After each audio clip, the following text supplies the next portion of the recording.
probably one of the better defensive performances we've seen around here in a long time. What was the key? We just gotta, stay in our gap. So, we gotta make more plays as a D line. I think we all agreed on that. We gotta rush the passer a little better.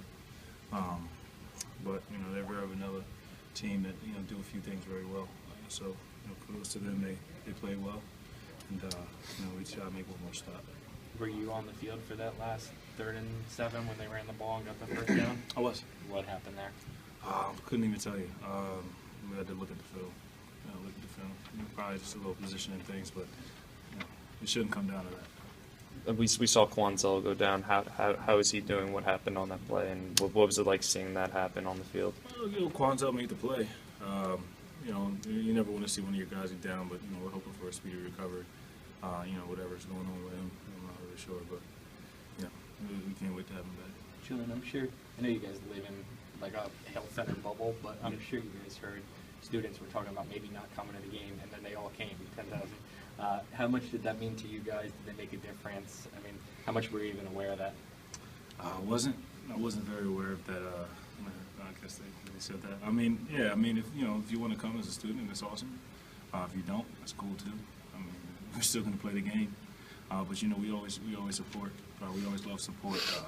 From our students. We represent Rutgers, and we represent all this Rutgers and the students also. And the support is awesome to us. But at the same time, if you don't want to go, then we can't beg you to go. But it's definitely awesome seeing guys out there. What's your prevailing emotion? Do you feel like frustrated that you didn't win, or that you played well against a good opponent like that? No, we didn't get a W. Everybody outside of here had us picked to lose anyway. But we believe in a different reality, and so I think that reality is what we want to see prevail. You're never happy with a loss, regardless of what the score is, and you lose. That's not for us.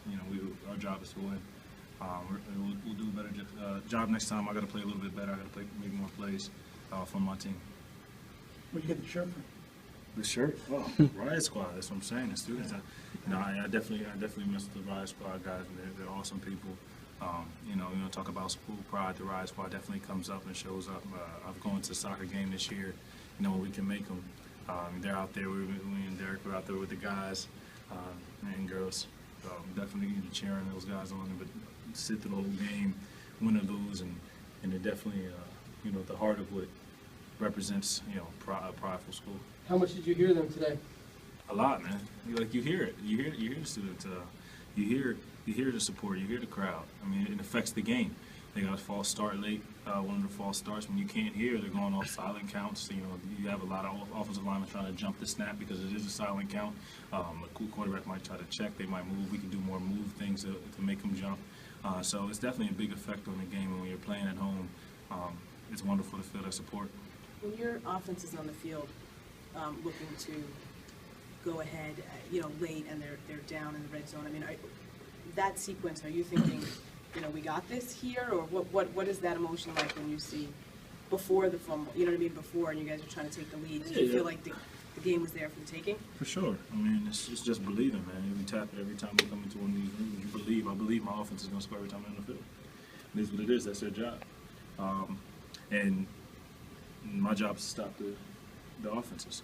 So you expect them to score, and when things happen, you step out and do your job. You can only control what we can control. When it's our time to make a play, we got to make a play as a defense. Yeah. And sure, obviously you said you're not happy with the result, but 3 games ago you played a really good team, and the defense didn't perform very well. Can you see the improvement from Washington to Iowa? Yeah, there's little things that we did well. That we did well in the first game. That we may not have done that well in this game, but I see us doing some of the same good things that we showed in the first game here at different times. Plus more. Yeah, if you want to say that, they're 2 different teams. Like I said, from my perspective, because I can't speak for everyone. I left some stuff out there, and I got to take advantage of. As a 5th-year senior, they got to be plays for me to take. How would you describe the way the locker room was after the game? You guys lost. Nobody's really, had much jubilation going around. but at the same time, you got to look on. You got to look on to the next week. You know, we've been in positions where we lost games in the past, but we lost one other time this season, and you just got to move on to the next week. I mean, you're not going to sulk about it. You just got to go on. We're grown men. If Kwanzaa can't go, what do you tell a guy like Darnell Davis, who probably has to step up in that spot? Like, what are you telling him to maybe prepare if he has to prepare to be a starter? You don't tell him much. I mean, you know, there's only one way to operate when you're really operating. I mean, there's only one way to play football, play the game. You know, I have all faith and trust in the guys in that room, and that, you know, we'll be prepared to do what we got to do. You know, we have a lot of good talent in our room, and I think, you know, with more and more reps, guys just keep improving over the season. I think today you had a hurry and a sack. I think you're up to 4 sacks on the season. You played defensive tackle last year. You're back at defensive end. I know you're hard. You said you're hard on yourself after the loss, but where do you feel like you're at right now in terms of comfortability being back at defensive end and how you played today? I got to do better. That's how I feel. I mean, there's some things obviously you feel more comfortable with. A couple of pass rush moves that I felt worked for me a little bit, but you know, not nearly enough production for myself. You know, as a fifth-year senior, as a captain of the football team, I have to make more plays. I got to make a play for the team within the scheme. Obviously, I'm not going outside of my job, but within my job, I have to be a little bit better for my team. What kind of gut punch was it to see Janarian go down? You know, obviously, you don't want to see anybody get hurt. I mean, always hoping for the best, whether it be the other team get hurt or us. You never want to see guys go down on the field. But obviously, J-Dog is a big piece of our team. You know, like I said, we're hoping for the best, and you know, speedy recovery for whatever it is. I'm not really sure. So, how are you able to hold a good quarterback like Beathard to only 162 yards? I'm not sure. I mean, I'm pretty sure that the DBs on the back end, the linebackers, are definitely holding it down. Like I said, you know, we need a few more sacks from the D-line, and on the one sack I had, he was standing back there forever. So that was all coverage. I was telling the guys down there they did an awesome job. You know, he was sitting there with nowhere to go. And I think the more and more we play as a team like that, you know, the more success will come for everyone. JPO, when a guy like that, just from a football standpoint, when a guy like that goes down, does it even put more pressure on you guys, just the whole team, just when you lose a dynamic guy like that?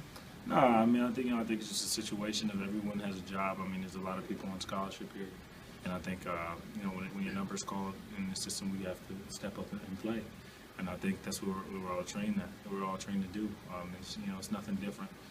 We all practice every day, and when one man goes down, obviously, the next man has to step up. You really can't think too much about it. When they converted that final third down, you know, and essentially the game is over, then do you just kind of remember what you were feeling at that point?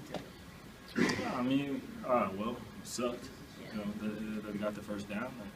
You know, but I didn't know what the clock was saying. I didn't know, so I'm ready to play next play. You got to do what you got to do. Like I said, you can only do your job. We can only do the things we can control.